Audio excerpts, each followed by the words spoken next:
ওয়ালাইকুম আসসালাম। আচ্ছা, ক্লিয়ার শোনা যাচ্ছে? দেখো তো ঠিক মতো দেখা যায় কিনা, ওখানে ব্লার দেখাচ্ছে। ওয়ালাইকুম আসসালাম।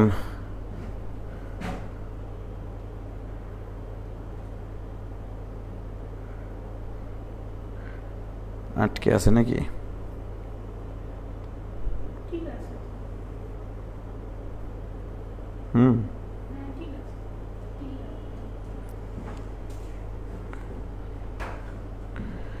ঠিক আছে ভাই, ক্লিয়ার। অনেক দিন পর ক্লাস। হ্যাঁ, আটকে যাচ্ছে কি মনে হচ্ছে? আটকে যাচ্ছে নাকি? রোল খেয়ে পেট ভর করে ক্লাস নেবেন। অলোকে আটকাটকি করছে কেন? আলহামদুলিল্লাহ, শোভন মজুমদার অনেক দিন পর। হ্যাঁ, অনেক দিন পর, ম্যানি ইয়ার্স এগো।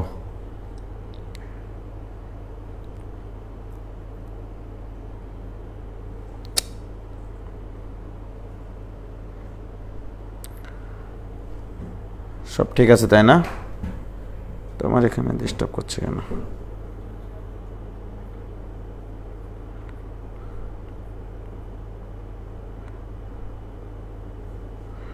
ঠিকই তো আছে।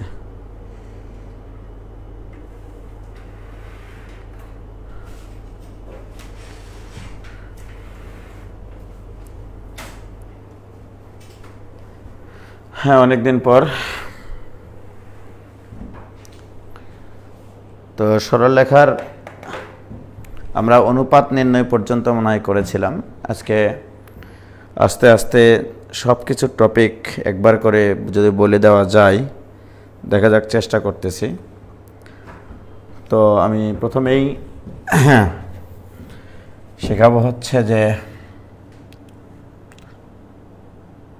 আমি বলি এটাকে স্পেসিং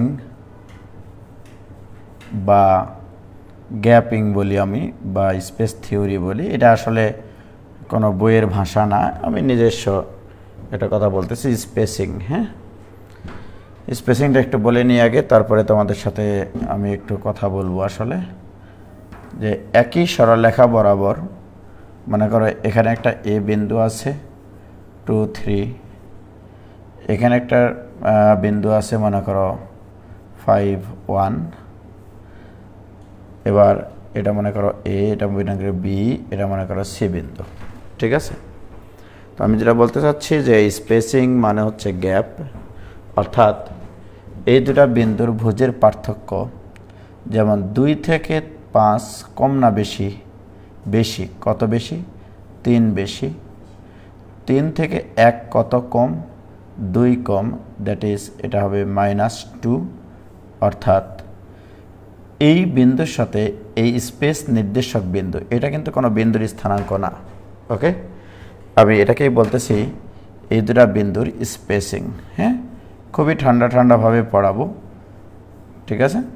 স্পেসিং। এটা 3 - 2 কিন্তু কোনো বিন্দু না, এটা আগেই বলে নিচ্ছি। এটাকে বলছি আমি স্পেসিং। এ এবং বি দুটা বিন্দুর স্পেসিং, অর্থাৎ এ বিন্দুর সাথে এই স্পেসিংটা যোগ করলে এটা পাওয়া যায়। রাইট? তো একই সরলরেখা বরাবর যদি সমান দূরত্ব থাকে, অর্থাৎ এই ডিস্টেন্স আর এই ডিস্টেন্স যদি সমান হয়, অর্থাৎ এ বি ইকুয়াল টু যদি বি সি হয়, তাহলে এখানে যে স্পেসিং হবে সেম স্পেসিং এখানেও হবে। এটাকে আমি বলতেছি কিন্তু কি স্পেসিং, নট বিন্দু, বারবার বলছি।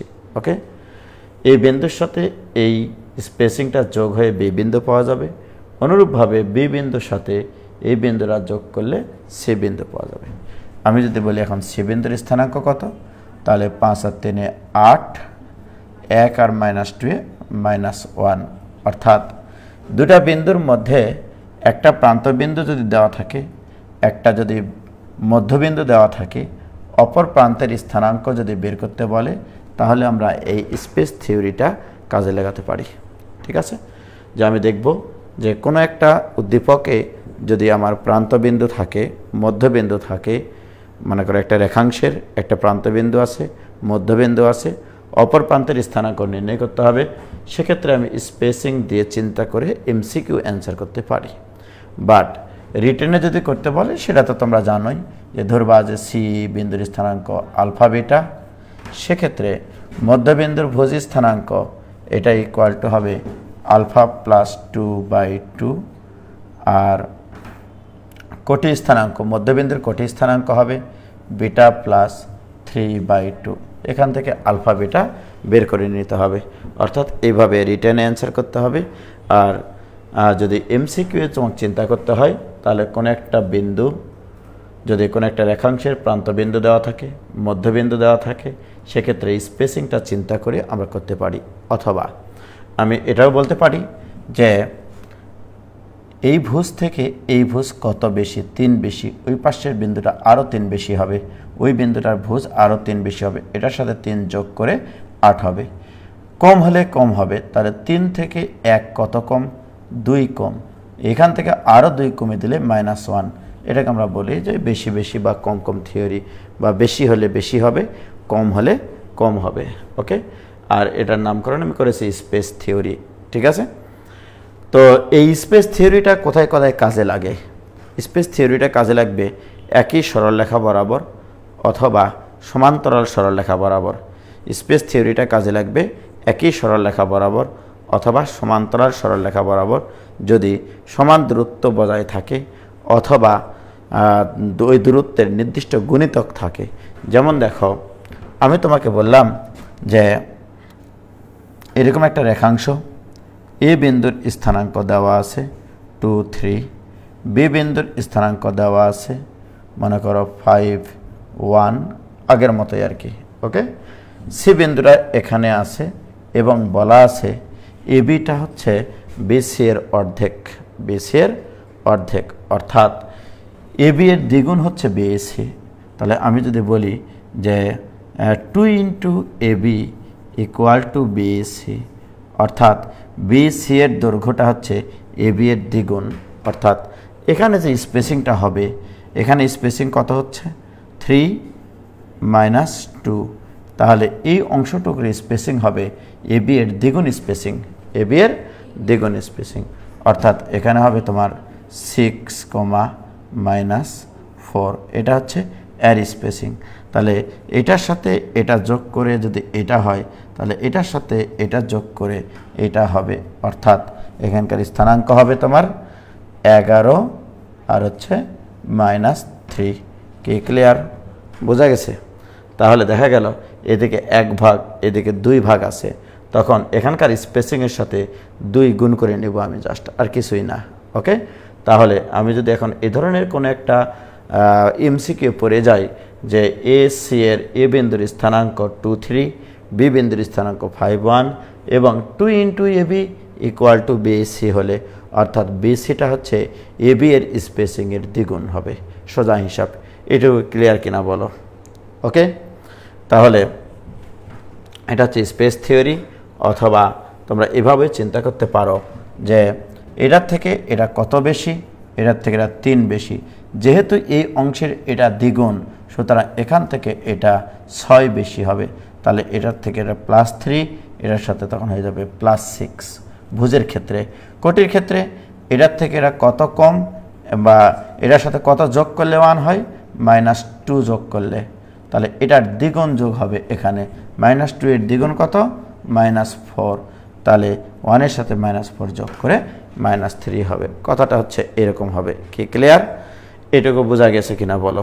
হ্যাঁ, আর যদি রিটেনে আসে সেক্ষেত্রে তো AB/BC করে অনুপাত নির্ণয় করে অনুপাতের সূত্র অনুসারে সি বিন্দুর স্থানাঙ্ক নির্ণয় করা যাবে।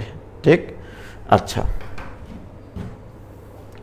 আমি আস্তে আস্তে কম সময়ের ভিতরে সব কিছুই বলার চেষ্টা করব। সেটা হচ্ছে এরকম, যেমন দেখো এখানে একটা বিন্দু আছে 1, 3, এখানে একটা বিন্দু আছে মনে করো যে 13, 24। ওকে, এরকম দিলাম, এবং এই প্রশ্নটা প্রচুর পরীক্ষায় আসে, এমসিকিউ আসে, রিটেনেও আসে। বলবে এখানে এ বিন্দু আছে, এখানে বি বিন্দু আছে, তাহলে এবি এর সমত্রিখণ্ডক বিন্দু দুটির স্থানাঙ্ক, সমত্রিখণ্ডক বিন্দু দুটির স্থানাঙ্ক, এটা পরীক্ষায় প্রচুর আসে ভাইজান, ঠিক আছে। তাহলে তোমরা একটু সমত্রিখণ্ডক বিন্দু মানে এখানে সমান 3 ভাগে বিভক্ত করে নিতে হবে। এই 3টা বিন্দু, এই দুটা বিন্দুকে বলা হয় সমান 3 ভাগে বিভক্তকারী বিন্দু, অর্থাৎ সমত্রিখণ্ডক বিন্দু। যে দুটা বিন্দু ওই এবি কে সমান 3 ভাগে বিভক্ত করে তাদের স্থানাঙ্ক আমার প্রয়োজন। কি ক্লিয়ার? তাহলে আমি এখানকার স্থানাঙ্ক চাই, এখানকার স্থানাঙ্ক চাই। এখানে যেটা করতে হবে সেটা হচ্ছে এই 1 থেকে এই 13-র পার্থক্য কত? 12। তার মানে তোমাকে বুঝতে হবে এটার থেকে এটার পার্থক্য হচ্ছে 12, অর্থাৎ 1-এর সাথে 12 যোগ করলে এটা পাওয়া যায়। এত বড় জায়গাতে 12-র পার্থক্য আছে, রাইট? তাহলে এটাকে 3 ভাগে ভাগ করলে কত হবে? তাহলে এটার থেকে বেশি হবে 4, অর্থাৎ ভুজ 4 বেশি করে দিলে এটা হবে 5, এটার ভুজ আরও 4 বেশি করে দিলে হবে 9, এটার ভুজ আরও 4 বেশি করে দিলে হবে 13। তাহলে আগে ভুজের পার্থক্য দেখব, পার্থক্যটা দেখব যে প্লাস নাকি মাইনাস। ওকে, যে 1 থেকে 13 কত বেশি? 12 বেশি।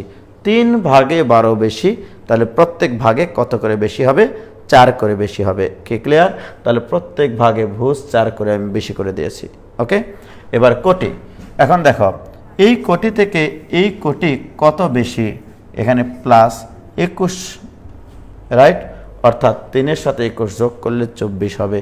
তাহলে 3 ভাগে যদি 21 বেশি হয় তাহলে প্রত্যেক ভাগে কত করে বেশি হবে? 3 ভাগে 21 বেশি না, 3-এর সাথে 21 যোগ করলে 24 হয়। তাহলে 21-কে 3 ভাগে ভাগ করলে হবে 7, রাইট? তাহলে প্রত্যেক ভাগে 7 করে বেশি।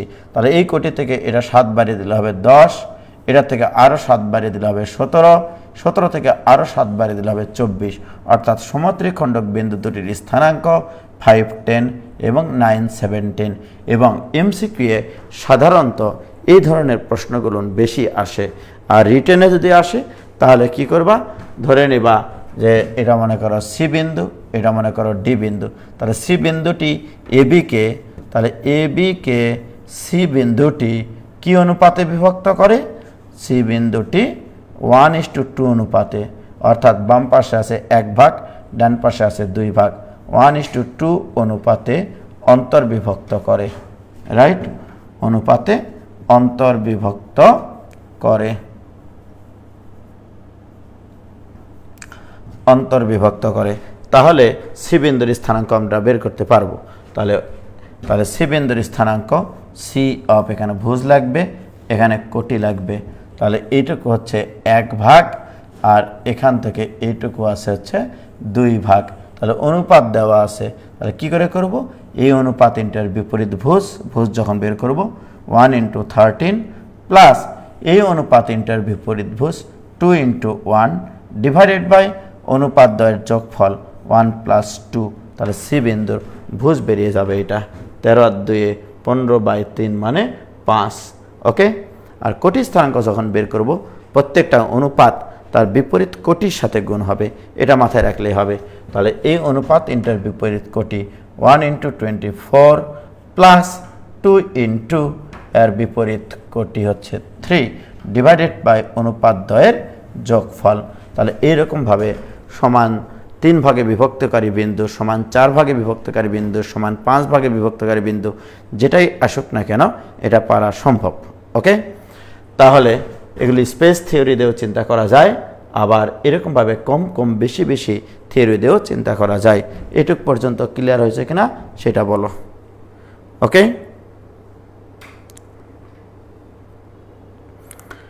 এটুক ক্লিয়ার? দেখো তো বাবা, নিশাত তাসনিম নাসিন বলছে 5, 10, 9, 17, ভেরি গুড। ওকে, সুন্দর। এখানে কিন্তু ক্লাসের কিছুই হয়নি, এখনো ক্লাসের কিছুই হয়নি। জহির আক্তার সম্প্রীতি, প্রাপন পাল ক্লিয়ার, অর্পণ ক্লিয়ার, কোনো সমস্যা নেই। এগুলো তো সহজ জিনিস, আগেও পড়াইছি। এগুলো জাস্ট হচ্ছে একবার করে রিভিউ করতেছি যেন কোনো সমস্যা না হয়। তাহলে আমাদের মূল বক্তব্য হচ্ছে যে স্পেসিং। স্পেসিং কোথায় কাজ করে? স্পেসিং কাজ করবে হচ্ছে একই সরলরেখা বরাবর অথবা সমান্তরাল সরলরেখা বরাবর। ওকে, আসো এবার আমি মনে করো এরকম একটা প্রবলেম দিলাম যে কোনো একটা উদ্দীপক দিলাম, এটা এ এটা বি। ওকে, এখানকার স্থানাঙ্ক দিলাম 3 1, এখানকার দিলাম 5 7 এবং এখানে একটা বিন্দু দিলাম সি বিন্দু। ওকে, সি বিন্দুর স্থানাঙ্ক দিলাম মনে করো 4 7। ওকে, এখানে একটা বিন্দু দেব ডি বিন্দু, এখানে একটা ডি বিন্দু দিয়ে আমি তোমাকে বলবো যে কি কথাটা বলবো, দেখো আমি বলবো যে এ বি ইকুয়াল টু সিডি এটা বলে দিব এবং এ বি সমান্তরাল সিডি, তাহলে ডি বিন্দুর স্থানাঙ্ক কত, জাস্ট এটুকুই বলে দিব। ওকে, এ বি ইকুয়াল টু সিডি এবং এ বি সমান্তরাল সিডি যদি হয় তাহলে ডি বিন্দুর স্থানাঙ্ক কত হবে, জাস্ট প্রশ্নটা আমার এরকম। অর্থাৎ এটা দ্বারা আমি তোমাদেরকে এটাও বোঝাতে পারি যে যেহেতু এটা সমান এবং সমান্তরাল, সুতরাং এই দুটাও সমান এবং সমান্তরাল হবে, অর্থাৎ সামান্তরিক। তোমাদের বইয়ে সামান্তরিক, রম্বস, বর্গক্ষেত্র, আয়তক্ষেত্র এই চারটা চতুর্ভুজের যে কোনো তিনটা শীর্ষবিন্দুর স্থানাঙ্ক দেওয়া থাকলে চতুর্থ শীর্ষবিন্দুর স্থানাঙ্ক নির্ণয় করতে বলে। ঠিক আছে, চারটা আমি চতুর্ভুজ বলেছি, একটা হচ্ছে আয়তক্ষেত্র, সামান্তরিক, বর্গক্ষেত্র, রম্বস। এদের যে কোনো তিনটা বিন্দুর স্থানাঙ্ক যদি দেওয়া থাকে চতুর্থ শীর্ষবিন্দুর স্থানাঙ্ক এমসিকিউ রিটেন দুটাতেই আসে। তাহলে এমসিকিউ কিভাবে করব সেটা বলছি, তারপরে রিটেনে কিভাবে করব সেটাও বলছি। ওকে, তাহলে এমসিকিউ এর জন্য তুমি চিন্তা করবা স্পেস থিওরি দিয়ে। আমি আগেই বলছি স্পেসিং কাজ করে কখন কখন, যদি সমান্তরাল সরলরেখা হয় এবং দৈর্ঘ্য দুটা যদি সমান হয়। ঠিক আছে, তাহলে এবি এর দৈর্ঘ্য আর সিডি এর দৈর্ঘ্য সমান, আবার এবি সমান্তরাল সিডি এটা কিন্তু বলা আছে। তাহলে স্পেসিংটা দেখি, তাহলে 3 এবং 5-এর মধ্যে স্পেসিং +2, রাইট। 1 আর 7-এর সাথে স্পেসিং হচ্ছে +6। ক্লিয়ার? এখন আসো, তোমরা সবসময় দেখবা যে আমার এই বিন্দুটা ডানের বিন্দু বের করতে হবে নাকি বামের বিন্দু বের করতে হবে, এটা একটা বিষয় আছে কিন্তু। ঠিক আছে, তাহলে আমার যদি ডানের বিন্দু বের করতে হয় তাহলে বাম থেকে ডানের দিকে স্পেসিংটা চিন্তা করতে হবে, আর যদি ডান থেকে বামের বিন্দু যদি বের করতে হতো তাহলে আমাকে মাইনাস চিন্তা করতে হতো, এটা থেকে এটার স্পেসিং হতো -2 -6।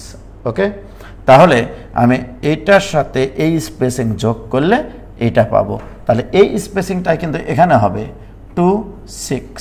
তাহলে একই সরলরেখা বরাবর দূরত্ব যদি সমান হয় অথবা সমান্তরাল সরলরেখা বরাবর দূরত্ব যদি সমান হয় তাহলে স্পেসিং হবে অভিন্ন, স্পেসিং হবে সেম। তাহলে ভাইজান, তাহলে এইটার সাথে এটা যোগ করে এটা হয়েছে, সুতরাং এইটার সাথে এইটা যোগ করে কেন এটা হবে না? তাহলে 4 আর 2 6, 7 আর 6 13, এটাই হচ্ছে এটার অ্যান্সার। কি ক্লিয়ার? অর্থাৎ একটা চতুর্ভুজটা যদি রম্বস হয়, বর্গক্ষেত্র হয়, আয়তক্ষেত্র হয়, সামান্তরিক হয়, তবে যে কোনো তিনটা শীর্ষবিন্দু দেওয়া থাকলে চতুর্থ শীর্ষবিন্দুর স্থানাঙ্ক এমসিকিউ যদি আসে তোমাদের আগে কেউ আর সলভ করতে পারবে না। এইটুকু বিশ্বাস রেখে আমরা এটুকু শিখতেই পারি, ঠিক কিনা বলো? এটা গেল হচ্ছে কি মেথড, এমসিকিউ মেথড। কি ক্লিয়ার? এবার আসো, যদি রিটেনে আসে, রিটেনে আসলে তোমরা এইভাবে সলভ করবা যে ডি বিন্দুর স্থানাঙ্কটা ধরে নেবা, ধরি ডি অফ আলফা বিটা।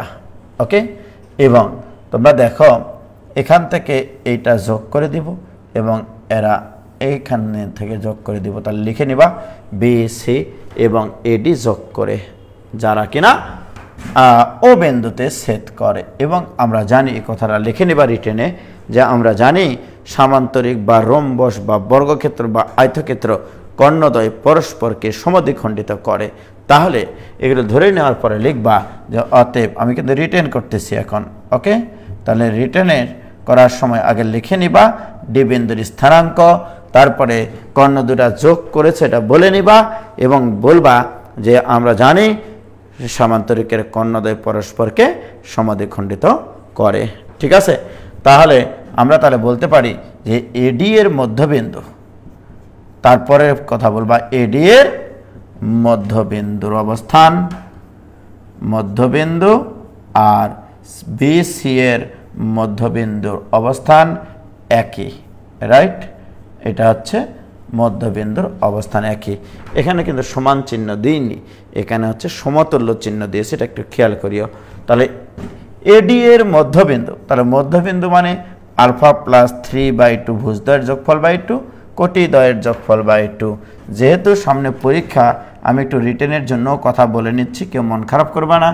আবার বিসি এর ক্ষেত্রে 4 + 5/2, 7 + 7/2। কি ক্লিয়ার? এই তো কথা নাকি? তাহলে ভাইজান আমি জাস্ট কনসেপ্ট শেখাচ্ছি, হ্যাঁ, আমার কিন্তু অঙ্ক আমি ডিজিট গুণ কেমন নিচ্ছি সেটা দেখার তোমার বিষয় না, আমি শুধু কনসেপ্ট শেখাচ্ছি। ওকে, তাহলে তোমরাই বলো এর ভুজ ইকাল টু এর ভুজ, তাহলে এখানে একটা টান দিয়ে আলফা প্লাস 3/2 = 9/2। আবার কোটি দুটা যদি সমান বলি বিটা প্লাস 1/2 = 14/2। ওকে, 2 দিয়ে কাটে, তাহলে আলফা ইকাল টু আসবে 6 আর এখানে বিটা ইকাল টু আসবে কত? বিটা ইকাল টু আসবে 13। এবং সেটাই হয়েছিল কিনা বলো? হ্যাঁ, এটাই হয়েছিল 6 এবং 13। কি ক্লিয়ার? তাহলে অতএব চতুর্থ শীর্ষবিন্দু ডি এর স্থানাঙ্ক এইটা। তাহলে এই জাতীয় অঙ্ক আসলে কোনো সমস্যা নাই। তাহলে আবারও বলছি, স্পেসিং কখন ক্রিয়া করে, কখন কাজ করে? একই সরল রেখা বরাবর যদি হয় অথবা সমান্তরাল সরল রেখা বরাবর হয়। এখন অনেকের প্রশ্ন, তাহলে কি ভাই আমরা লম্ব সরল রেখা বরাবর স্পেসিং পারবো না? অবশ্যই পারবো, কেন পারবো না? শুধু একটু ধৈর্য ধরে শুনতে হবে, জানতে হবে, বুঝতে হবে যে আসলে স্পেসিং জিনিসটা আসলে কি। ওকে, এখন দেখো এখানে একটা সরলরেখা আছে, এই সরলরেখার এই বিন্দুটার স্থানাঙ্ক 3, 1, এখানকার স্থানাঙ্ক 7, মনে করো 7, 5 দিলাম, 7, 5 না, মনে করো 4 দিলাম, 7, 4। ওকে, এখন আমার প্রশ্ন হচ্ছে যে তাহলে এই দুটার স্পেসিং কত? ওকে, এই দুটার স্পেসিং হচ্ছে আসলে 3 থেকে 7 কত বেশি? 4 বেশি। আর 1 থেকে 4 কত বেশি? 3 বেশি। এটা কিন্তু কি স্পেসিং। ওকে, এটা কোনো বিন্দু না, এটা হচ্ছে স্পেসিং, এদের গ্যাপ। ঠিক আছে, গ্যাপের এটা হচ্ছে আমরা বলি কোটির পরিবর্তন, এটাকে বলি আমরা ভুজের পরিবর্তন। আমরা যদি বলি এ বি এর ঢাল, তাহলে এম এ বি এটা ইকুয়াল টু অ্যাকচুয়ালি স্পেসিংয়ের কোটি, তাহলে কোটি অফ স্পেসিং, কোটি অফ স্পেসিং। এগুলো কিন্তু কোনো স্যারকে দেখাবা না, তারা ভুল ধরবে আমার। ওকে, কোনো স্যারকে দেখাবা না। কোটি অফ স্পেসিং ডিভাইডেড বাই ভুজ অফ স্পেসিং, দিস ইজ ঢাল। তাহলে ঢালকে আমি এইভাবেও সংজ্ঞায়িত করি আসলে। ওকে, তাহলে দুইটা বিন্দুর সংযোগ রেখা ঢাল হচ্ছে তাদের স্পেসিং। স্পেসিংটা কী জিনিস সেটা আগেই বলেছি, স্পেসিংয়ের কোটি ডিভাইডেড বাই ভুজ। আর তোমরা জানতা কোটিদ্বয়ের অন্তর ডিভাইডেড বাই ভুজদ্বয়ের অন্তর, এটাকে বলছি আমরা স্পেসিং। কি ক্লিয়ার? মানে ঢাল আর কি, সরি। তাহলে কোটিদ্বয়ের অন্তর কত? কোটিদ্বয়ের অন্তর 3, ভুজদ্বয়ের অন্তর 4, সুতরাং এদের ঢাল হচ্ছে 3/4। কি ক্লিয়ার? এখন আসো, মনে করো এখানে এরকম একটা সরল রেখা আছে এ, এখানে বি, এখানকার স্থানাঙ্ক 3, 1, এখানকার স্থানাঙ্ক হচ্ছে 7, 4। যদি তোমাকে এমনটা বলা হয় যে এ বি এর লম্ব রেখা এবং সমান দূরত্ব বজায় রেখে লম্ব টানা হয়েছে, যেমন দেখো আমি এখানে লম্ব টানবো এইভাবে, যে এখানে একটা লম্ব টানলাম অর্থাৎ এটা 90 ডিগ্রি, এবং এখানে মনে করো সি বিন্দু, আর এখানে উপর দিকেও আরেকটা লম্ব টানলাম। ঠিক আছে, এটা মনে করো ডি বিন্দু, এবং এটাও 90 ডিগ্রি। এবং আমি তোমাকে বলে নিয়েছি যে এটার দৈর্ঘ্য যা, এটার দৈর্ঘ্য তা, এটার দৈর্ঘ্য তা, রাইট। সেক্ষেত্রে আমরা কি করতে পারি দেখো, আমার প্রশ্ন হচ্ছে এই সরলরেখাটার ঢাল, এই সরলরেখাটার ঢাল কোটিদ্বয়ের অন্তর 3 ডিভাইডেড বাই ভুজদ্বয়ের অন্তর হচ্ছে 4 এবং এই ঢালের লব হচ্ছে কোটি, হরকে ভুজ চিন্তা করে স্পেসিং বলা হয় 4 3। কি ক্লিয়ার? এটা হচ্ছে স্পেসিং, 4 3টা হচ্ছে স্পেসিং আর 3/4টা হচ্ছে ঢাল। কি ক্লিয়ার? এখন আমার প্রশ্ন যে এই রেখা এবং এই রেখা পরস্পরের উপর লম্ব। কি ক্লিয়ার? সুতরাং এর ঢাল ডেফিনেটলি -4/3 হবে, রাইট? তাহলে এর ঢাল -4/3, এর ঢালও -4/3, রাইট? এখন আমার প্রশ্ন স্পেসিংটা কিভাবে লিখব আমরা? এই দৈর্ঘ্য যদি সমান হয়, এই দৈর্ঘ্য যদি সমান হয়, আমরা জানি স্পেসিংটা হবে এরকম ভাবে যে স্পেসিং এর ভুজ যেটা সেটা হচ্ছে এর হর আর কোটি যেটা সেটা হচ্ছে লব। তাহলে এর ভুজ কত বলো তো? মানে এই স্পেসিং এর ভুজ হবে 3। কেউ যদি এখানে 3 লিখে, এখানে কোটি লিখতে হবে -4, বিকজ এই দুটার অনুপাত হতে হবে -4/3। এখন যদি তুমি একজন সচেতন নাগরিক হিসেবে এই স্পেসিংটাকে 3 - 4 দাও, তার এর অপোজিট সাইডে যে স্পেসিং আছে সেটা হবে -3,4। ঢাল ঠিক আছে। দেখো ঢাল মানে কি?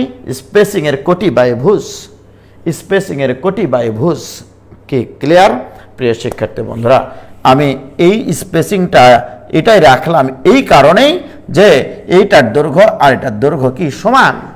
অ্যাকচুয়ালি দৈর্ঘ্য মানে দেখো দুটা বিন্দুর মধ্যবর্তী দূরত্ব, অর্থাৎ এবি ইকুয়াল টু কিন্তু অ্যাকচুয়ালি এই স্পেসিং এর রুট ওভার স্পেসিং এর এই দুটা জিনিস সংখ্যার বর্গের যোগফল, অর্থাৎ 16 + 9। এবং এবি এর দৈর্ঘ্য কিন্তু তোমরা এইভাবে বের করতে, রুট ওভার ভুজদ্বয়ের অন্তর স্কয়ার প্লাস কোটিদ্বয়ের অন্তর স্কয়ার। শুধু প্রয়োজন একটু অ্যানালাইসিস করা। তাহলে স্পেসিং দিয়ে আমরা দূরত্ব নির্ণয় করতে পারি, স্পেসিং দিয়ে আমরা ঢাল নির্ণয় করতে পারি, স্পেসিং দিয়ে আমরা অপর বিন্দুর স্থানাঙ্ক বের করতে পারি। যেমন দেখো আমি যদি বলি বিসি এর দৈর্ঘ্য বের করো, তাহলে বিসি এর দৈর্ঘ্য স্পেসিং এর ভুজের বর্গ প্লাস কোটির বর্গের যোগফলের বর্গমূল। অনুরূপভাবে বিডি এর দৈর্ঘ্য বের করে দেখো, তাই আসবে। তাহলে কোনো একটা সরলরেখার লম্ব রেখার ঢাল যদি জানা থাকে, সেই ঢালের থেকে আমরা স্পেসিংটা নির্দেশ করতে পারি যদি এই দৈর্ঘ্য আর এই দৈর্ঘ্য সমান হয়। কি ক্লিয়ার প্রিয় শিক্ষার্থী বন্ধুরা?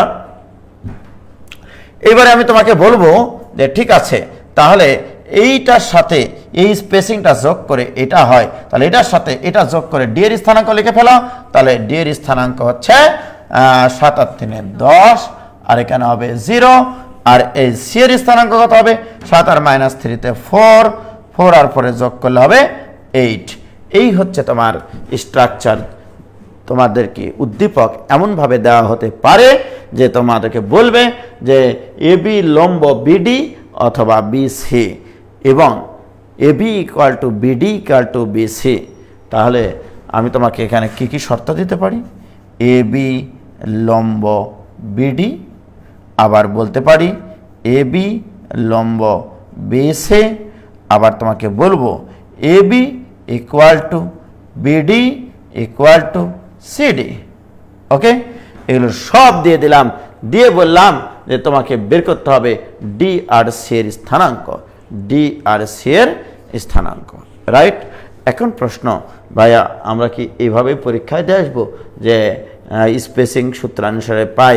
উজ্জ্বল ভাইয়া শিখাইছে স্পেসিং সূত্রানুসারে যে লম্ব রেখার স্পেসিং। তাহলে সারমর্ম কি দাঁড়ালো?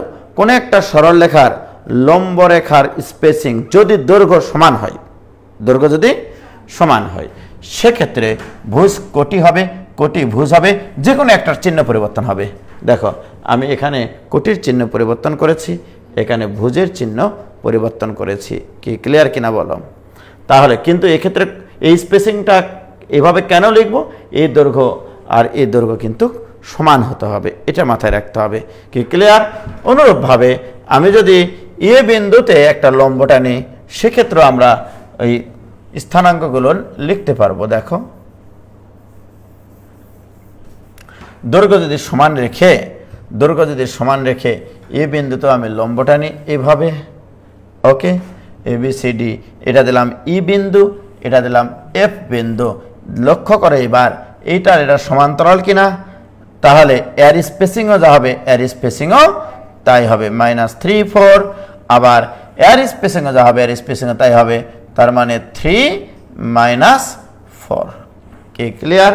তাহলে 3 1 এর সাথে এই স্পেসিং যোগ করে এখানকার স্থানাঙ্ক হবে 0 5, আবার এটার সাথে এটা যোগ করে এখানকার স্থানাঙ্ক হবে অর্থাৎ 6 - 3।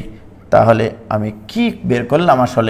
আমি আসলে বের করলাম এরকমভাবে যে একটা বর্গক্ষেত্রের একটা বাহুর প্রান্তদ্বয় 3 1 এবং 7 4, 3 1 এবং 7 4 অপর প্রান্তগুলোর স্থানাঙ্ক নির্ণয় করো, অপর শীর্ষবিন্দুগুলোর স্থানাঙ্ক নির্ণয় করো। টোটাল অ্যান্সার হবে তোমার 4টা। কি ক্লিয়ার? আমি তোমাকে বললাম যে একটা বর্গক্ষেত্রের একটা বাহুর প্রান্তদ্বয়ের স্থানাঙ্ক 3 1 এবং 7 4 অপর শীর্ষবিন্দুগুলোর স্থানাঙ্ক বের করো। কি ক্লিয়ার ভাইজান? কি ক্লিয়ার?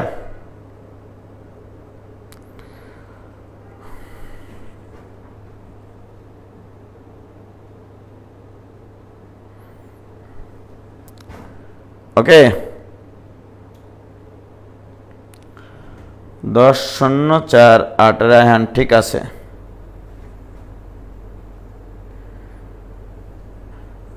আলসাদি বলছে ক্লিয়ার ভাই, এখনই অনেকে ইতিমধ্যে পালাইছে, ঘুম ধরছে নাকি? এটুকু ক্লাস করতে যদি ঘুম ধরে তাহলে কি করে হবে? এখন আসো, এই জিনিসটা যদি রিটেনে আসে সেক্ষেত্রে আমরা কিভাবে করব সেটা একটু মানে বোঝার চেষ্টা করি। এভাবে এমসিকিউ করাটাই বেটার, রিটেনে আবার এভাবে বলিও না, তাহলে হবে। ঠিক আছে? তাহলে আমরা লম্ব রেখার স্পেসিং যদি দৈর্ঘ্যের সমান হয়, ঠিক আছে, তাহলে এটা মাথায় রাখতে হবে। যদি কখনো এরকম উদ্দীপক আসে, প্রয়োজন হয় যে এই ধরনের আমার স্থানাঙ্কগুলো বের করার প্রয়োজন হচ্ছে, সেক্ষেত্রে আমরা এভাবে নির্ণয় করে বলে দিতে পারবো। রাইট? এবারে আসো,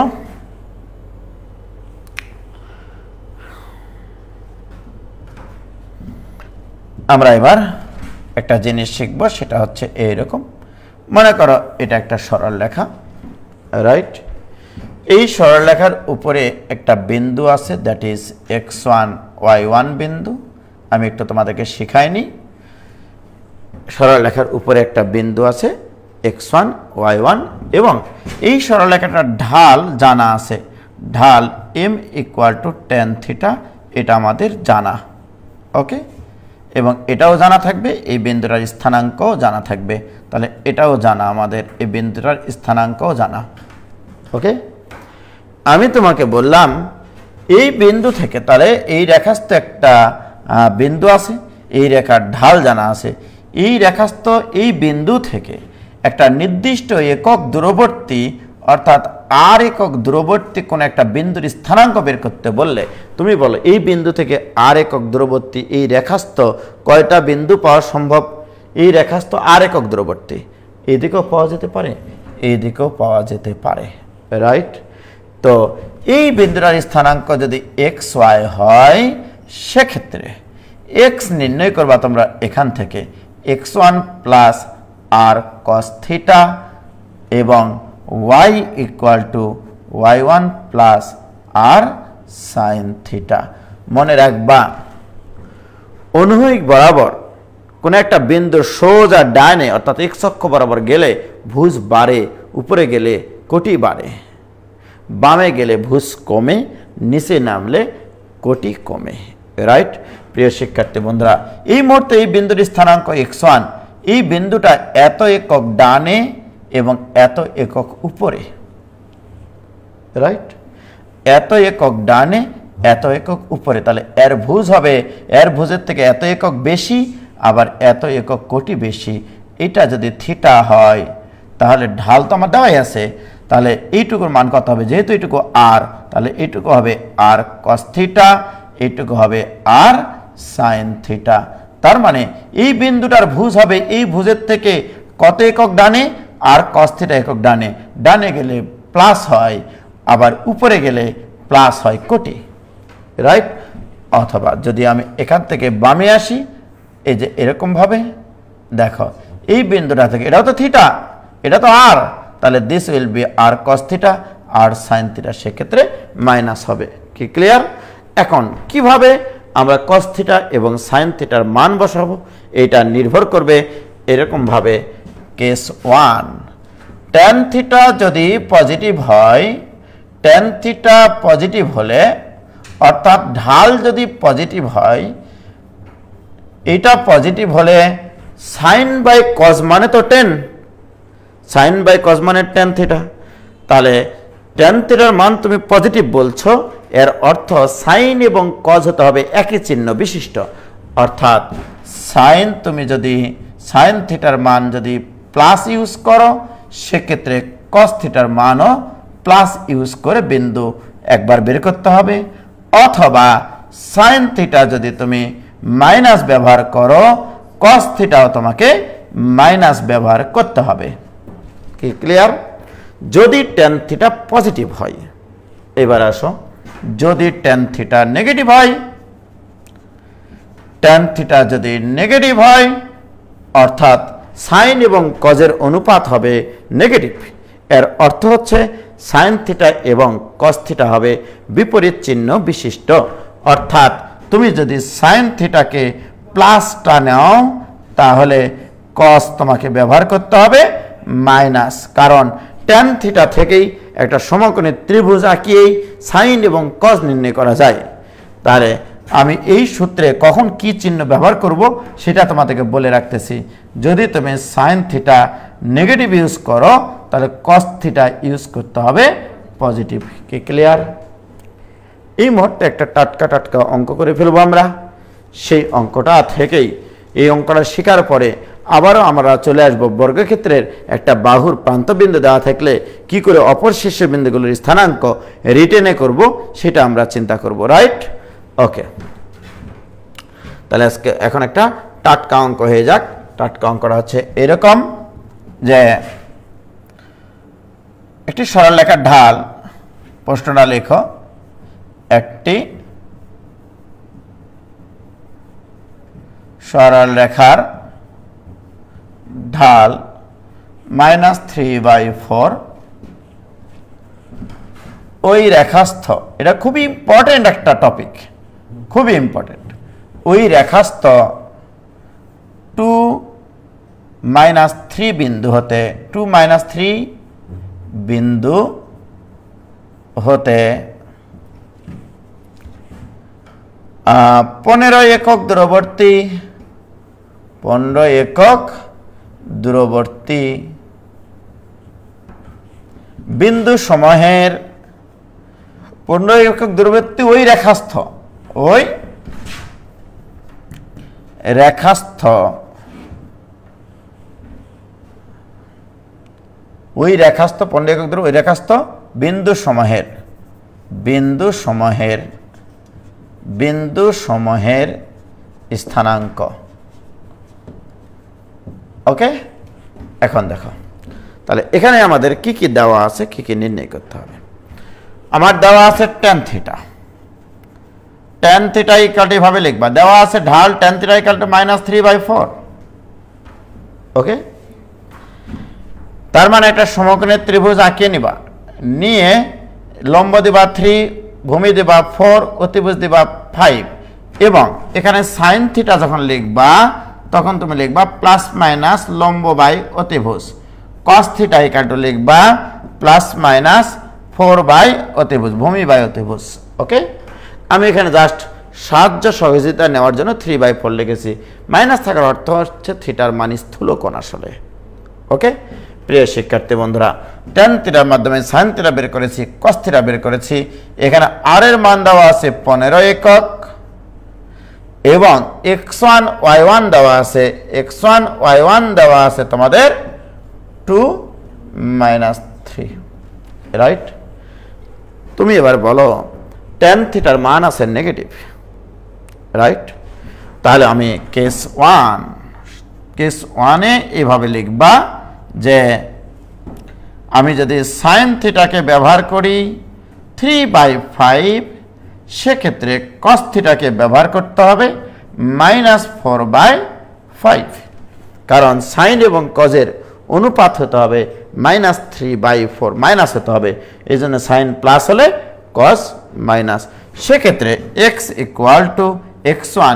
x1 মানে 2 প্লাস না মাইনাস, এখানে মাইনাস নিয়েছি, আর cos থিটা, আর মানে 15, cos থিটা মানে 4/5, এই মাইনাসে প্লাসে কিন্তু মাইনাস করে দিয়েছে, এখানে প্লাস, এটাও লিখতে পারতো, এখানে প্লাস দিয়ে এখানে মাইনাস, কজের মান তুমি নেগেটিভটা ব্যবহার করবা, right? So this equal to minus, তাহলে 2 মাইনাস 3 5 15 3 4 12, দিস উইল বি -10, তাহলে y ইকুয়াল টু, এবার y ইকুয়াল টু y1 কত -3 plus r into sin theta তুমি কি ব্যবহার করবো বলে প্রতিশ্রুতি দিয়েছো 3/5, 3 3 9 থেকে 3 বিয়োগ করলে হয় 6, অতএব একটা বিন্দুর স্থানাঙ্ক হবে -10 6। কি ক্লিয়ার বাবা? দেখো আমি খুবই ভাঙ্গে খুঁটি নাটি সব নারী ভুড়ি বের করে দিয়ে শেখাচ্ছে। tan থিটার মান নেগেটিভ হলে সাইন এবং কজের মান প্লাস মাইনাস আকারে লিখে নেওয়ার পরে তুমি দুইটা কেস তৈরি করবা। একটা কেস হচ্ছে সাইন পজিটিভ হলে কজ নেগেটিভ হবে। এবার কেস 2 এ লিখবা এরকম ভাবে যে সাইন থিটা ইকুয়াল টু -3/5 হলে কস থিটা ইকুয়াল টু হবে +4/5। আবার এক্স আর ওয়াই এর মান নিজেরা বের করে নাও। তাহলে এরকম কয়টা বিন্দুর স্থানাঙ্ক পাওয়া যাচ্ছে? দুইটা বিন্দুর স্থানাঙ্ক পাওয়া যাবে, কারণ একটা রেখাস্থ একটা বিন্দু থেকে একটা নির্দিষ্ট একক দূরবর্তী ওই রেখাস্থ টোটাল দুইটা বিন্দু পাওয়া যায়। কি ক্লিয়ার? বলো এটুকু ক্লিয়ার কিনা? এবার আসো, এই জিনিসটার আরো ফিলিংস আমি তোমাদেরকে দিব, এটা নিয়ে কোনো টেনশন করার দরকার নাই। কি ক্লিয়ার? এটা -10 6 আর একটা হচ্ছে 14 -12।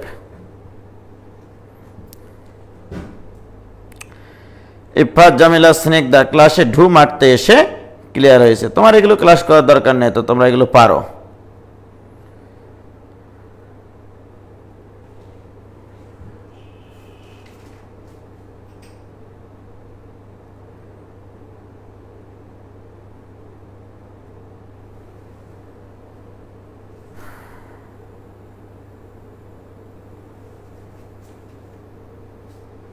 কি ক্লিয়ার?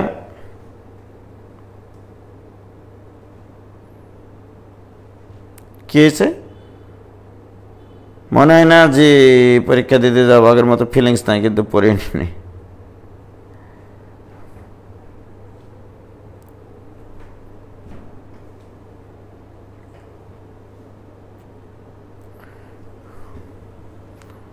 -7 কোত্থেকে আসলো? -7 কেন হবে অযথা?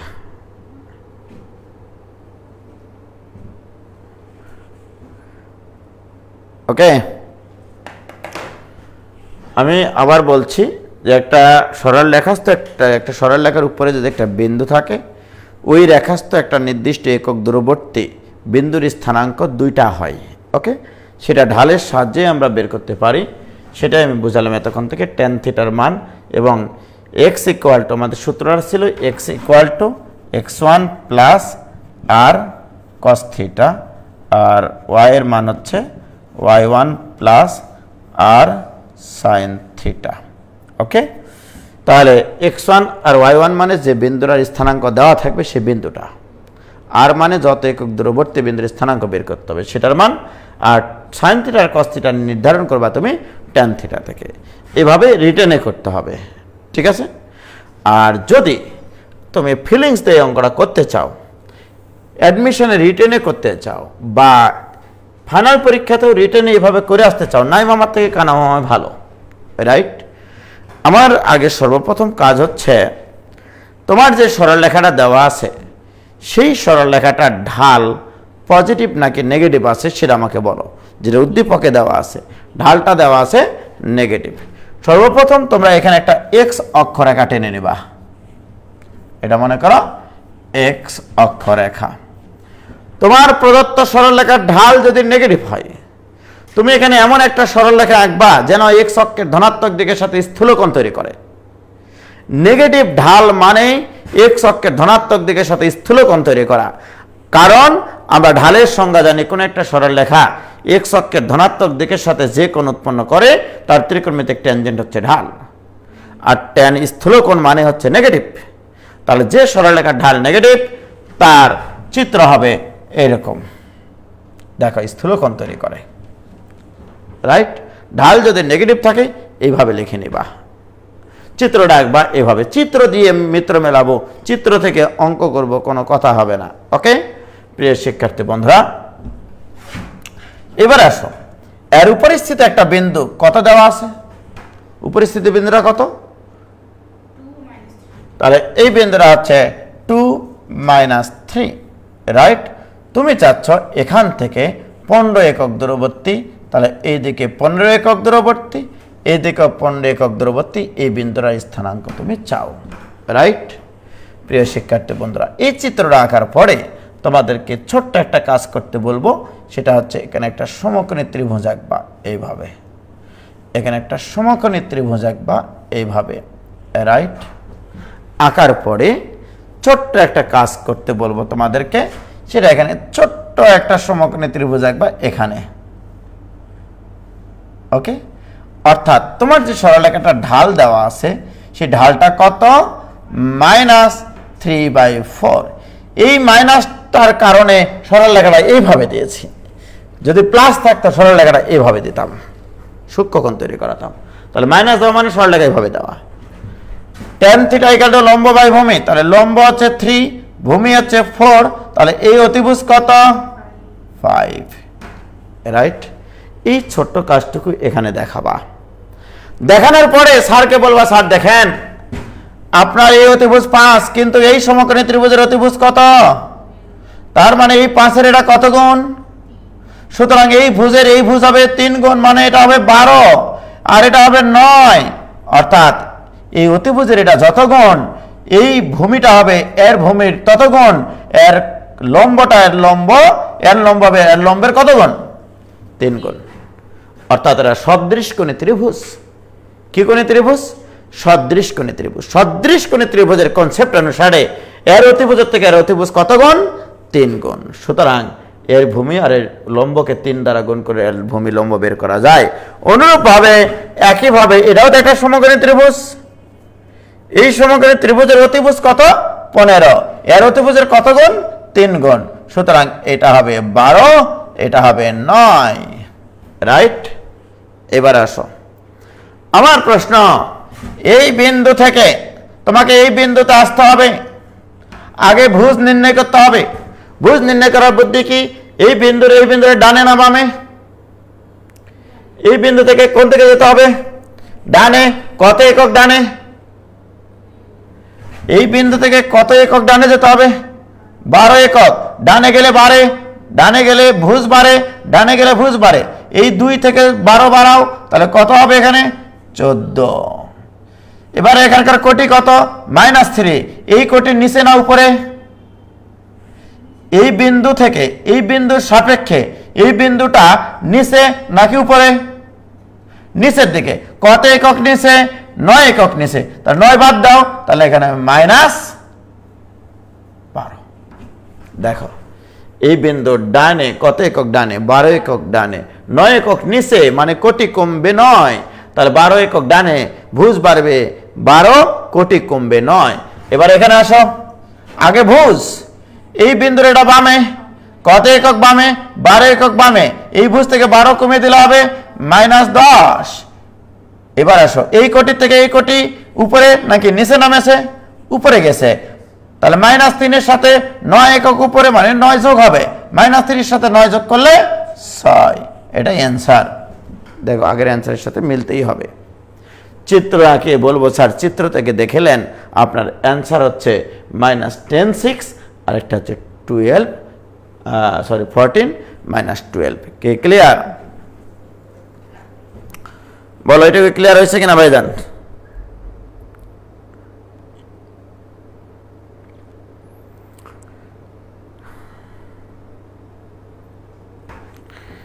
তাসমিয়া সুলতানা বলছে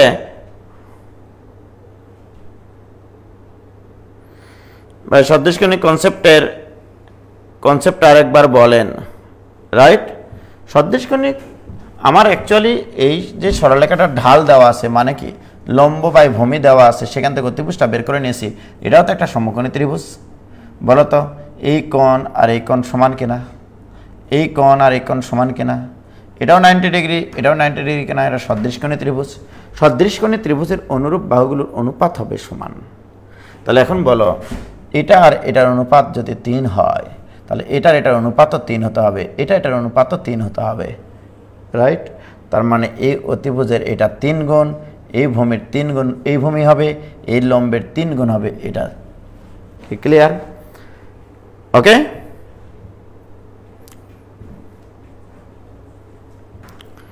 ওকে। এবারে আমরা আরেকটা অঙ্ক নেব ধনাত্মক ঢাল দিয়ে। দেখো কিভাবে করি, লেখো এবার এরকম ভাবে ধনাত্মক ঢাল দিয়ে একটু বুঝাই, তাহলে তোমাদের জন্য আরেকবার বুঝতে সুবিধা হবে এবং সেখানে আরেকবার আলোচনা করলে তোমাদের ক্লিয়ার হয়ে যাবে। ঠিক আছে, তো একটি সরলরেখার ঢাল, প্রশ্নটা লেখো, একটি সরলরেখার ঢাল 5/12। ওকে, ওই রেখাস্থ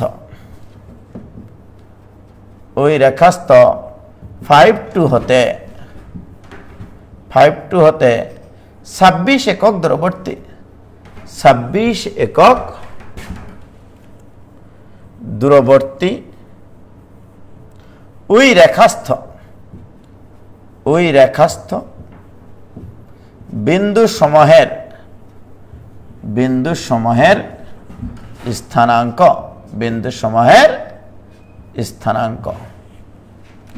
ঠিক আছে, এক্সেলেন্ট প্রশ্ন।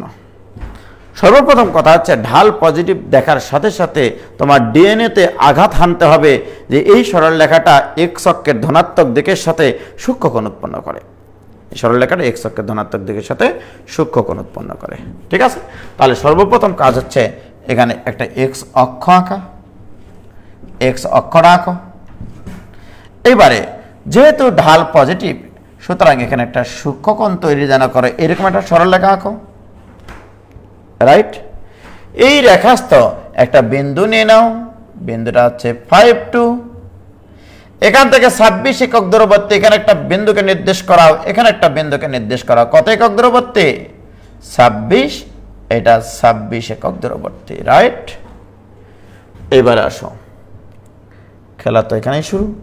এখানে ঢাল দেওয়া আছে 5/12, তার মানে এখান থেকে এর উপর লম্ব টানবা, এখানে একটা সমকোণী ত্রিভুজ তৈরি করবা ছোট্ট করে। এই সমকোণী ত্রিভুজের লম্ব হচ্ছে 5 আর ভূমি হচ্ছে 12। লম্ব বাই ভূমি মানেই তো tan থিটা। তাহলে অতিভুজ কত? 13। রাইট, এখন আসো এই বিন্দু থেকে তোমার 26 একক দূরবর্তী যে বিন্দুগুলো পাবা এদেরকে নিয়ে একটা সমকোণী ত্রিভুজ আঁকবা। সমকোণী ত্রিভুজ আঁকবারে বাবা, ত্রিভুজ, সমকোণী ত্রিভুজ। এবং খেয়াল করো এই সমকোণী ত্রিভুজ আর এই সমকোণী ত্রিভুজ সদৃশকোণী ত্রিভুজ। সদৃশকোণী ত্রিভুজের অনুরূপ বাহুগুলোর অনুপাত হবে সমান। তাহলে তুমি এখন খেয়াল করে দেখো এই 13 26 কত গুণ? তাহলে এই ভূমির দ্বিগুণ, এই লম্বের দ্বিগুণ, তার মানে অনুরূপ বাহুগুলোর অনুপাত হতে হবে সমান। তাহলে এখানে হবে 24, এখানে হবে 10, এখানে হবে 24, এখানে হবে 10। আমার কথা কি বুঝতে পেরেছ? যে এই অতিভুজের থেকে এই অতিভুজ দ্বিগুণ মানে 2 গুণ, তাহলে এই ভূমিটা হবে এই ভূমির দ্বিগুণ, এই লম্বটা হবে এই লম্বের দ্বিগুণ। সেটাই করেছি রে বাবা। এবার ক্লিয়ার কিনা বলো? এবার আসো, তুমি দেখবা এই বিন্দু থেকে এই বিন্দুতে আসতে গেলে ভুজ বামে নাকি ডানে? ভুজ বামে। কত একক বামে? 24 একক বামে। 5 থেকে 24 কমে দিলে হবে -19। এবারে 2 থেকে 10 একক নিচে কোটি নিচের দিকে এই বিন্দু থেকে এই বিন্দুতে আসতে গেলে y অক্ষের নিচ বরাবর আসতে হবে কত একক নিচে 10 একক নিচে তাহলে -19 -8 এই বিন্দুর স্থানাঙ্ক এর থেকে আর কি সহজ আছে এবার এই বিন্দুর স্থানাঙ্ক যদি বের করতে চাও তোমরা তাহলে একটা কাজ করো এই বিন্দু থেকে এই বিন্দুতে যেতে গেলে ডানে যেতে হবে 24 একক ডানে যেতে হবে 24 একক 5 এর সাথে 24 যোগ করলে হবে 29 এবার 2 থেকে যেতে হবে উপরের দিকে কত একক উপরে 10 একক উপরে তাহলে হবে 12 অ্যানসার কমপ্লিট কোন প্রকার x1 + r cos θ y1 + r sin θ এই ধরনের কোনো কিছুর বালাই নাই কি ক্লিয়ার আমার কথা কি তোমরা বুঝতে পারিছো বাবা ওকে ক্লিয়ার আছে 29 12 লিখেছে একজন আরেকজন লিখেছে হচ্ছে -19 -8 লিপু কিশোর শর্মা নতুন নতুন নাম আসলে আমি তোমাদের কতটা তো আসলে তোমাদের সাথে পরিচিত নাই আমার মাহমিনুল ইসলাম রাতুল ক্লাস কি রেগুলার নেবেন হ্যাঁ নিব তো কি ক্লিয়ার ভাইজান কি ক্লিয়ার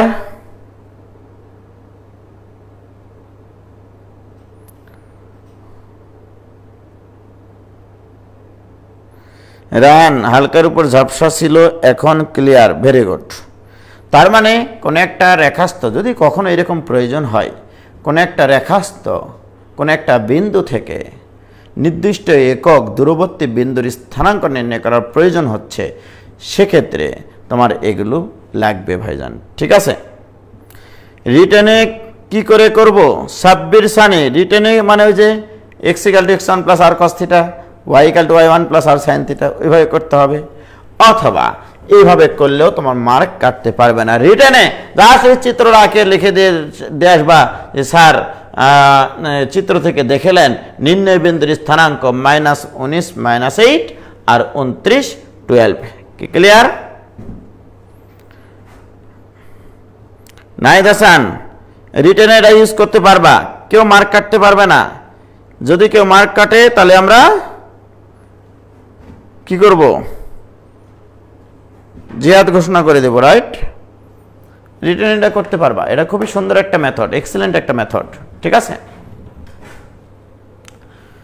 তাহলে আমরা এরকম একটা প্রশ্ন তোমাদেরকে দিতেই পারি যে ওই যে একটা বর্গক্ষেত্রের একটা বাহুর প্রান্তদ্বয় দেওয়া আছে অপর প্রান্ত বিন্দুগুলোর স্থানাঙ্ক নির্ণয় করো ঠিক আছে সেক্ষেত্রে একইভাবে তোমরা নির্ণয় করবা মনে করো তোমার একটা প্রশ্ন দিয়ে দিলাম যে একটি বর্গক্ষেত্রের আমাকে অনেকে আজকে রিকোয়েস্ট করেছে যে ভাইয়া কালকে আমাদের কলেজে পরীক্ষা আছে আজকে আপনি খুব বেশি ক্লাস না নিয়ে আগামী কালকে নিয়েন মানে পরশুদিন মনে হয় পরীক্ষা নাই তাই না কালকে পরীক্ষা আছে এই জন্য অনেকে রিকোয়েস্ট করেছে যে ভাই কালকে একটু বড় ক্লাস নিন আজকে একটু হালকার উপর ঝাপসা দিয়ে যান একটি বর্গক্ষেত্রের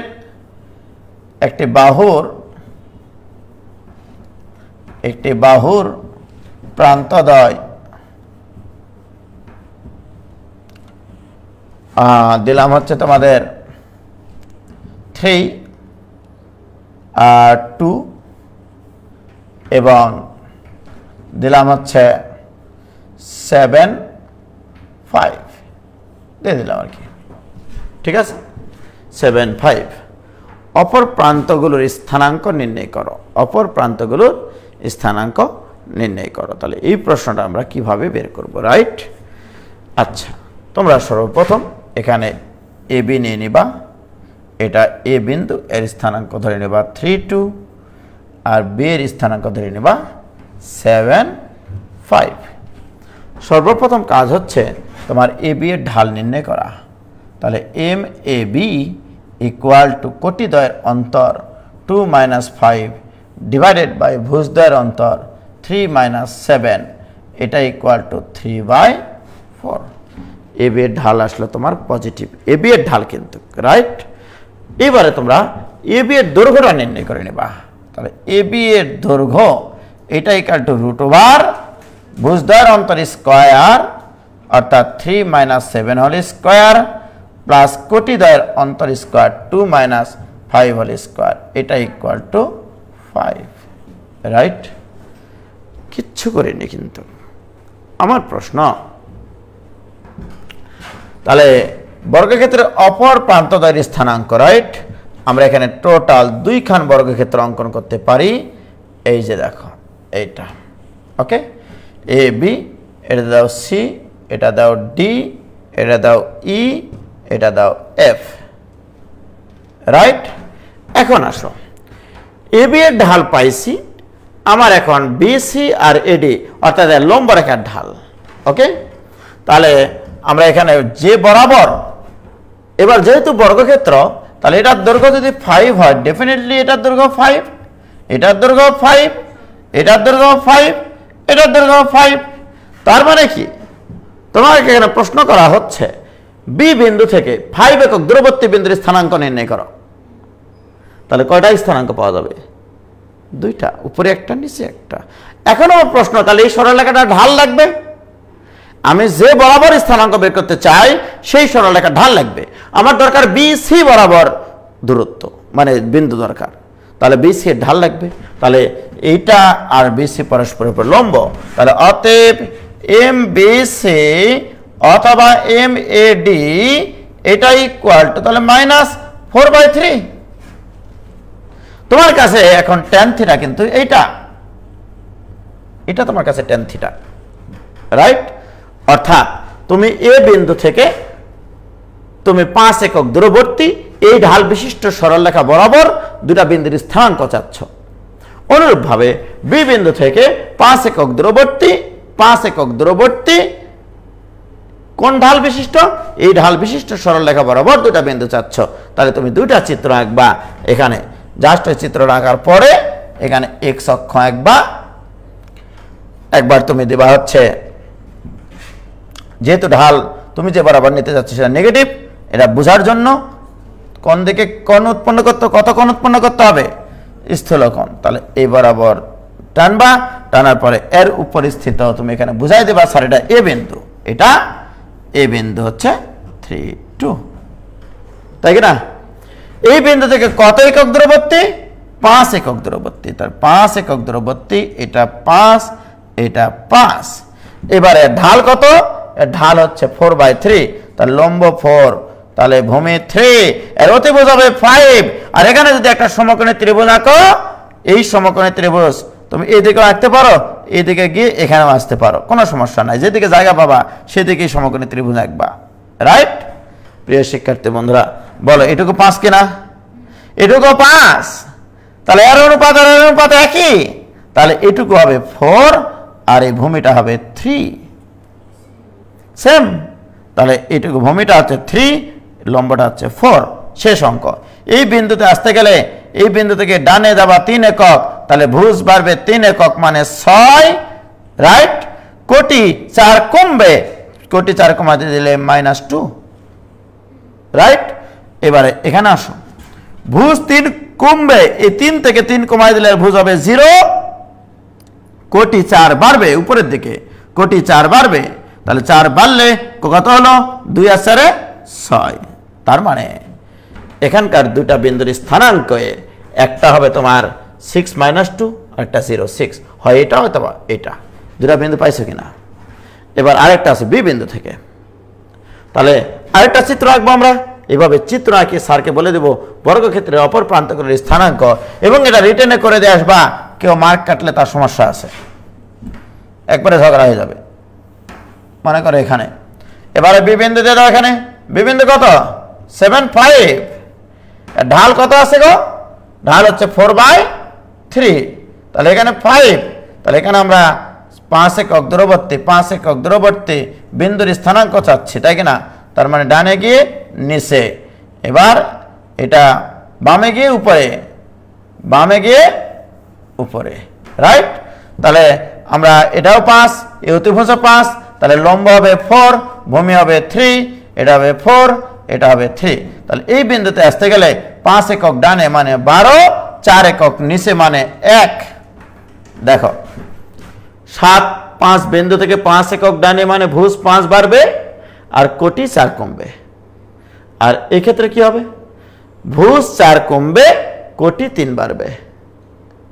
ভুজ 4 কমবে, কোটি 3 বাড়বে। তাহলে 4 কমাই দিলে ভুজ, এখানকার ভুজ হবে 3, আর 3 কোটি বাড়াই দিলে হবে এখানকার কোটি 8। অতএব এই দুটো চিত্র আঁকার পরে লিখবা বর্গক্ষেত্রের অপর প্রান্তগুলির স্থানাঙ্ক, একটা হবে 0,6, এটা 6 - 2, এটা 3,8, আর একটা 12,1। এইভাবে রিটেন দিয়ে আসতে হবে পরীক্ষায়, তাহলেই হবে। কেউ মার্ক কাটতে পারবে না ভাইজান, কারো ক্ষমতা নাই এখানে মার্ক কাটার। কে ক্লিয়ার?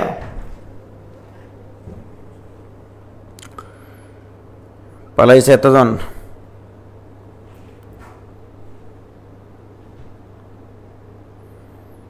ওকে, 10,1 কোথায় পাইলা?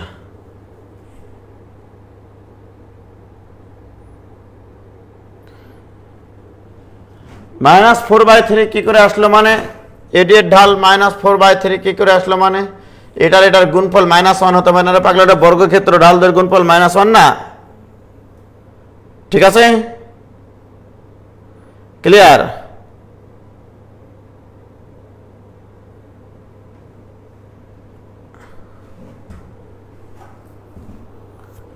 না, আমাকে অনেকে রিকোয়েস্ট করেছে আসলে যে কালকে পরীক্ষা আছে অনেকের। হ্যাঁ, আগামীকালকে ক্লাস হবে আবার, সমস্যা নেই।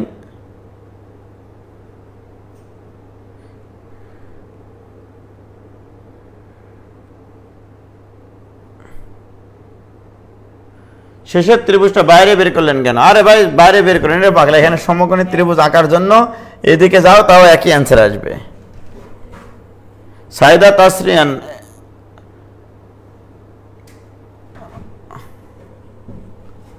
ও আচ্ছা আচ্ছা, সরি, এখানে ভুল হয়েছে আমার।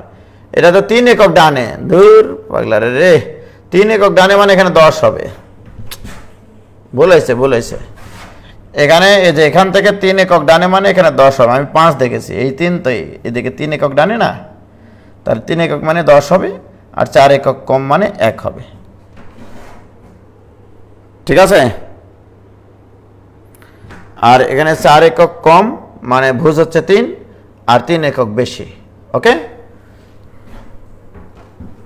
হ্যাঁ 10,1 ঠিকই আছে, সরি আমারই ভুল হয়েছে ভাইজান, ক্ষমা সুন্দর দৃষ্টিতে দেখতে হবে।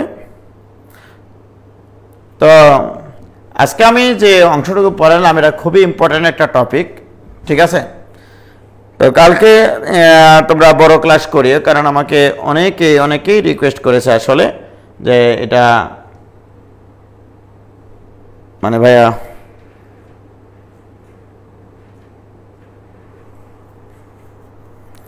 দশ 1 হবে, ঠিক তো হলো। বইটা আসলে এভাবে করে দিয়ে আসবা, কোনো সমস্যা নাই। 4,9 হবে না, 4,9 কোনটা রে পাগলারা?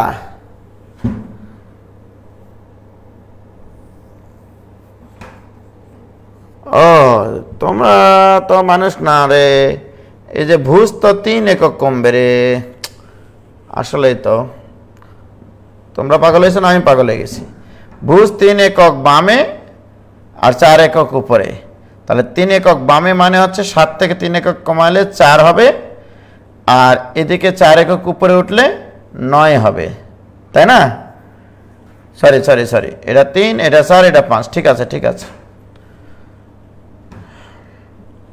লম্ব হচ্ছে 4, ভূমি 3, লম্ব 4। ঠিক আছে, 3 একক বামে মানে 4, আর 4 একক উপরে মানে হচ্ছে 9, 4, 9। ঠিক আছে, তাহলে কালকে বড় ক্লাস নিয়ে নেব নি ভাই। পরীক্ষা কি বিভাগ থাকবে জানি না, আমি 17 তারিখে পরীক্ষা দিয়েছি। আমি পরীক্ষার প্রশ্ন করব এরকম ভাবে যে তোমাদের অবশ্যই ইতিমধ্যে বলে দিছি 2 সেট প্রশ্ন করব, এবং প্রশ্নটা তোমাদেরকে গ্রুপেও দিয়ে দিব। ফার্স্ট পেপার পরীক্ষা হবে 17 তারিখে আমার এখানকার ছেলে মেয়েদের। তোমরা যারা অনলাইনে আসো, আমার কাছে নাই, তারা চাইলেও আমার এখানে অফলাইনে এসে পরীক্ষা দিতে পারো। রাজশাহী শহরের যারা আসো, প্রশ্ন হবে 2 সেট প্রশ্ন আমি পরশুদিন দিয়ে দেব। 1 সেটে পরীক্ষা দেবো আর 1 সেট নিয়ে যাবা। 1 সেট প্রশ্ন হবে 8টা প্রশ্ন, 8টা প্রশ্ন থেকে যে কোনো 2টা দিতে হবে সিকিউ। আরেকটা প্রশ্ন হবে 2টা বিভাগ। ওকে, একটা বিভাগ করব এরকমভাবে, ম্যাট্রিক্স নির্ণায়ক আর জিওমেট্রি, বীজগণিত আর জিওমেট্রি মিলে একটা বিভাগ, আর ক্যালকুলাস একটা বিভাগ, অর্থাৎ ডিফারেন্সিয়েশন ইন্টিগ্রেশন মিলে একটা বিভাগ। ঠিক আছে, তাহলে ম্যাট্রিক্স নির্ণায়ক আর জ্যামিতি মিলে দিব হচ্ছে 4টা প্রশ্ন, এখান থেকে করতে হবে যে কোনো একটা, আর ক্যালকুলাস থেকে দিব হচ্ছে 4টা প্রশ্ন, সেখান থেকে করতে হবে একটা। এভাবে যে প্রতি বিভাগ থেকে একটা করে প্রশ্ন, অর্থাৎ 2টা।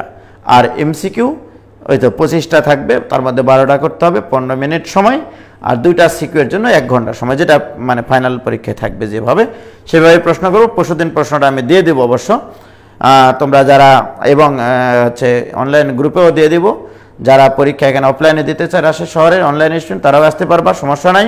তবে খাতা বানিয়ে নিয়ে আসিও, আমি শুধু প্রশ্ন দিই আর এমসিকিউ এর জন্য ওএমআরটা দিই। ঠিক আছে, তো থাক আজকে এই পর্যন্তই, আগামীকালকে বড় ক্লাস নিব। ঠিক আছে, কালকে অনেকের পরীক্ষা আছে, তাদের কথাও তো শুনতে হবে। পরীক্ষা হচ্ছে সকাল 10টা থেকে দেওয়া আছে। তো ভালো থেকো, আসসালামু আলাইকুম।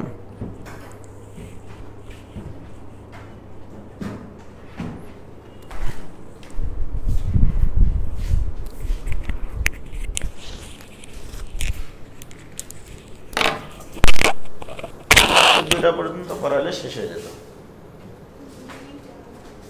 হ্যাঁ, সরল লেখা আমি তো সব নিয়ে এসছি, কে কে পড়াবো।